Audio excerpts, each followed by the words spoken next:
Good morning, children. I am Anmol Messi, PGT Physics, Mount Litra Z School, Jhansi.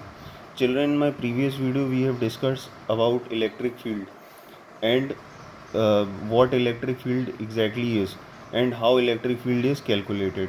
Today, I am going to tell you about electric field lines.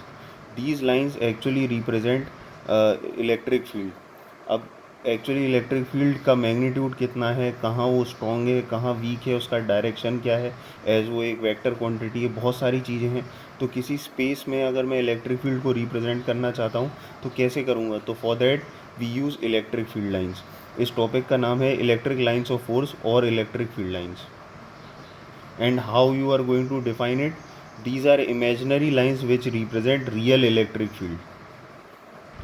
आपने 10th class में magnetic lines of force के बारे में पढ़ा हुआ है, जिसमें आप एक डायग्राम बनाते थे, जिसमें आप एक मैग्नेट बना करके नॉर्थ से एक मैग्नेटिक फील्ड लाइन निकालते थे और साउथ तक बनाते थे। सिमिलरली ये एक इलेक्ट्रिक फील्ड है जो चार्जेस की मदद से बनती है instead of magnet. Now I am going to explain the various characteristics of electric field lines. So the first characteristic is electric lines of force start from positive charge and end at negative charge. Electric field lines को आप जब भी बनाओगे, जैसे वहाँ north से south हम बनाते थे, ऐसे यहाँ पर हम हमेशा उसको पॉजिटिव से स्टार्ट कराएंगे और नेगेटिव पे टर्मिनेट करा देंगे. Second is electric lines of force are imaginary but electric field they represent is real. मतलब इलेक्ट्रिक फील्ड लाइंस वैसे तो इमेजिनरी होती हैं, बट जिस इलेक्ट्रिक फील्ड को वो रिप्रेजेंट करते हैं वो एक्चुअली एग्जिस्ट करती है. The tangent drawn at any point on the line of force gives the direction of force acting on a positive charge at that point. मतलब अगर आपको किसी एक पर्टिकुलर जगह पर इलेक्ट्रिक फील्ड लाइन का डायरेक्शन बनाना है तो वो उस इलेक्ट्रिक फील्ड लाइन पर टेंजेंट बना करके बनाया जा सकता है. जैसे कि आप इस डायग्राम में देख सकते हैं, मैंने कुछ इलेक्ट्रिक फील्ड लाइंस बनाई हैं. अब ये कहीं से भी किसी पॉजिटिव चार्ज से स्टार्ट होकर के आ रही होंगी और किसी नेगेटिव चार्ज की तरफ जा रही होंगी. तो इस इलेक्ट्रिक फील्ड लाइन पर अगर किसी एक पर्टिकुलर पॉइंट पे मुझे चेक करना है कि इलेक्ट्रिक फील्ड का डायरेक्शन क्या है, तो मैं उस पर हमेशा एक टेंजेंट बनाऊंगा. तो ये वो पॉइंट है ए, जहाँ पर एग्जैक्टली मुझे इलेक्ट्रिक फील्ड का डायरेक्शन चाहिए. तो मैंने उस पर एक टेंजेंट बना दी और इसका नाम रख दिया ई ए. ये इलेक्ट्रिक फील्ड का डायरेक्शन इस पर्टिकुलर पॉइंट पे हो जाएगा. सिमिलरली ये पॉइंट बी है. अगर इस पर्टिकुलर पॉइंट पे इलेक्ट्रिक फील्ड का डायरेक्शन चाहिए तो उसके लिए मैंने इधर पे एक टेंजेंट बना दी है जिसका नाम मैंने रख दिया ई बी. वैसे ये सारी इलेक्ट्रिक फील्ड लाइन किसी पॉजिटिव चार्ज से निकल के आ रही होंगी और किसी नेगेटिव चार्ज के पास जा रही होंगी. Now the next point is in SI system the number of electric lines originating or terminating on charge q is q upon epsilon naught. That means lines associated with unit charge is 1 upon epsilon naught. मतलब ये एक तरह की Gauss theorem है. अभी आपने Gauss theorem पढ़ा नहीं है तो ये वाला पॉइंट आप सिर्फ पार्क कर दीजिए. ये एग्जैक्टली गॉस थ्योरम की डेफिनेशन हमने लिखी हुई है. जब हम लोग गॉस थ्योरम पे आएंगे तब मैं आपको एग्जैक्टली इसको समझाऊंगा कि ये पॉइंट क्या है. अभी हाल फिलहाल आप सिर्फ अपने नोट्स में इस पॉइंट को मेंशन कर लीजिएगा. गॉस थ्योरम में इसको हम डिटेल में डिस्कस करेंगे कि ये पॉइंट क्या होता है. Next is two lines of force never cross each other because if they do so then at the point of intersection uh, the force or intensity of electric field line will have two directions or even more than two directions which is not possible. मतलब अगर दो electric field lines यहाँ पर, जैसे आप देख सकते हैं कि मैंने 3 इलेक्ट्रिक फील्ड लाइंस बनाई हैं, ये आपस में कहीं भी इंटरसेक्ट नहीं कर रही हैं. अगर दो इलेक्ट्रिक फील्ड लाइंस या कि 3 इलेक्ट्रिक फील्ड लाइन या उससे ज़्यादा इलेक्ट्रिक फील्ड लाइन इंटरसेक्ट कर गई तो ऐसा नहीं हो सकता, क्योंकि अगर उन्होंने ऐसा किया तो at the point of intersection वहाँ पर एक से ज़्यादा डायरेक्शन हो जाएंगे इलेक्ट्रिक फील्ड के जब हम टेंजेंट बनाएंगे, और ये पॉसिबल नहीं है. इसके लिए आप इस डायग्राम को ध्यान से देखिए.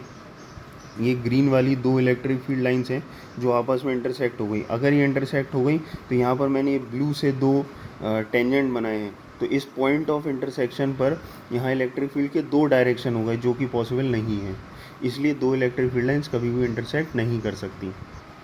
Next is electric lines of force can never form close loop. Electric field lines कभी भी क्लोज लूप नहीं बना सकते. वो पॉजिटिव से स्टार्ट होंगी और नेगेटिव पर टर्मिनेट हो जाएंगी.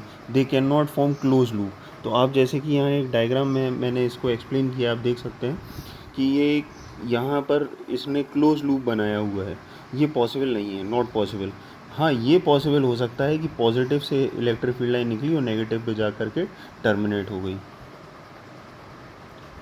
Next point is crowded lines represent strong electric field while distant line represent weak field।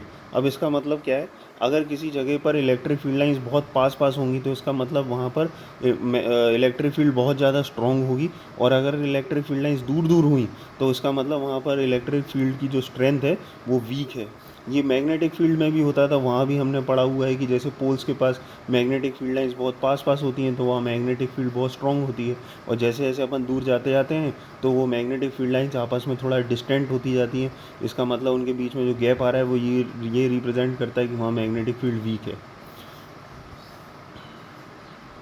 The lines of force have a tendency to contract longitudinally like a stress string, producing attraction between opposite charges and edge effect। मतलब जो lines of force होती हैं या जो electric field lines होती हैं उनके पास एक टेंडेंसी होती है कि वो एक स्ट्रेस स्ट्रिंग की तरह लॉन्गिट्यूडनली कॉन्ट्रैक्ट होते हैं। इस पॉइंट को वैसे आपको सिर्फ याद करना है, बाकी इस पॉइंट में ज़्यादा कुछ एक्सप्लेन करने को नहीं है।